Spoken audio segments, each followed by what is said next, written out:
Okay folks, I'm going to take a minute out of the action right now just to mention we are on Facebook.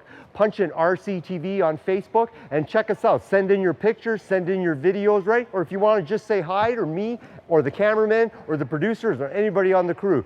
Facebook folks, check it out. Excuse me, I'm looking for a bimbo. I beg your pardon? How dare you? How dare you insult my wife? Oh, never mind. He's right here.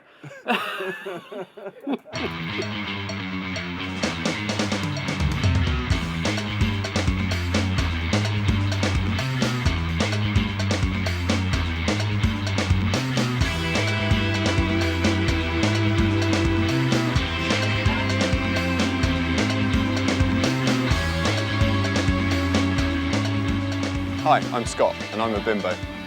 So where would one find a bimbo if one was trying to find a bimbo? Well, we're currently found here outside the Cross Keys pub in Great Bedwyn, but I myself have come from Bristol today. The rest of us are scattered around the UK. Andy comes from Essex. Mike and Trevor are both from Christchurch on the south coast. And Nick Chudley is from Market Harborough, which is up Northampton way. Okay, so have you met Ivan? I've never actually met the person, Ivan himself. No, I've spoken with him many times on the telephone and his advice is very useful, but I'm most looking forward to him coming over in September for our annual BIMBO event. So Ivan's planes are high-tech then? I wouldn't call them high-tech, they're just extremely well built.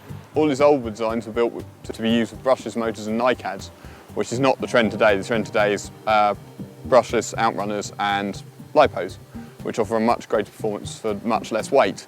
Ivan obviously had to design his planes to use brush motors and carry the weight penalty of using them, and they all fly absolutely superbly. He's done an excellent job.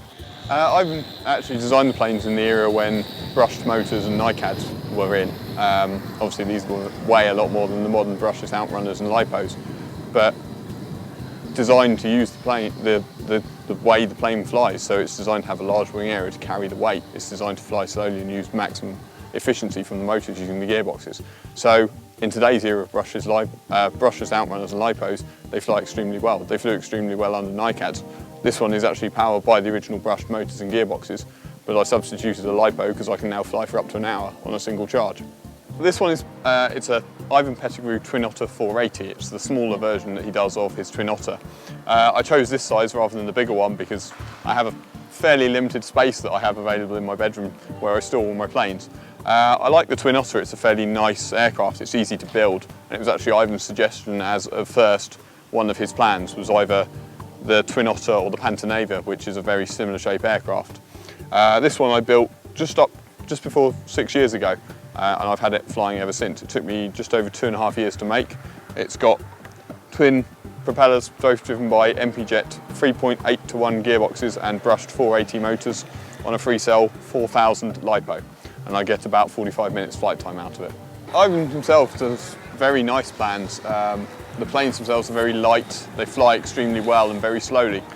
This will fly at less than walking pace if there's any form of headwind on it. His designs aren't very constricting either. All the detail, enough detail is there to allow you to build it, but you get to make your own choices. Like one of my friends has put in extra reinforcements on the main wing joints, whereas I haven't, and it flies perfectly fine either way. It's down to builders' preference as to how they actually want to finish off his plans. The original full-size Twin Otter has fully slotted flaps along the back of the wing. Ivan's plans to show these flaps and his method of actuating them, which is a simple push-rod mechanism in the bottom.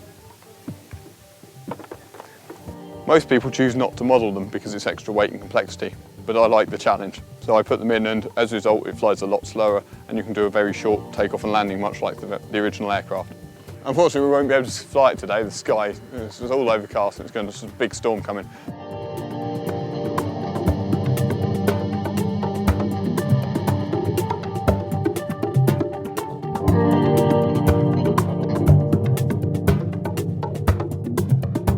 This is me signing off from a very overcast southern England with an Ivan Pettigrew Twin Otter.